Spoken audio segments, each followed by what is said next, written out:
اللہ الرحمن الرحیم۔ السلام علیکم ورحمۃ اللہ وبرکاتہ۔ عابد راجہ چینل کی طرف سے آج میں اپنے دوستوں کو رسول اللہ صلی اللہ علیہ وآلہ وسلم کا ایک بہت ہی پیارا فرمان سناؤں گا۔ اس سے پہلے میں اپنے تمام دوستوں سے گزارش کروں گا کہ اس ویڈیو کو آپ نے آگے ضرور شیئر کرنا ہے۔ تو شروع کرتے ہیں۔ بسم اللہ الرحمن الرحیم۔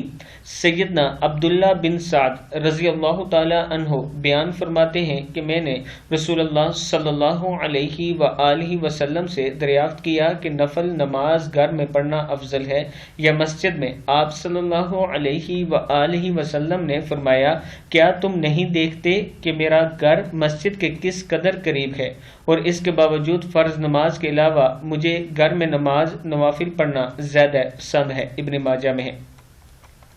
میں نے رسول اللہ صلی اللہ علیہ وآلہ وسلم سے دریافت کیا کہ نفل نماز گھر میں پڑھنا افضل ہے یا مسجد میں؟ آپ صلی اللہ علیہ وآلہ وسلم نے فرمایا، کیا تم نہیں دیکھتے کہ میرا گھر مسجد کے کس قدر قریب ہے، اس کے باوجود فرض نماز کے علاوہ مجھے گھر میں نماز یعنی نوافل جو ہوتے ہیں پڑھنا زیادہ پسند ہے۔ فرض نماز کی بات نہیں، نوافل کی ہو رہی ہے، زیادہ پسند ہے۔ ابن ماجہ میں ہے۔ میں اپنے دوستوں سے گزارش کروں گا کہ اس پر آپ نے بھی عمل کرنا ہے۔ السلام علیکم ورحمۃ اللہ وبرکاتہ۔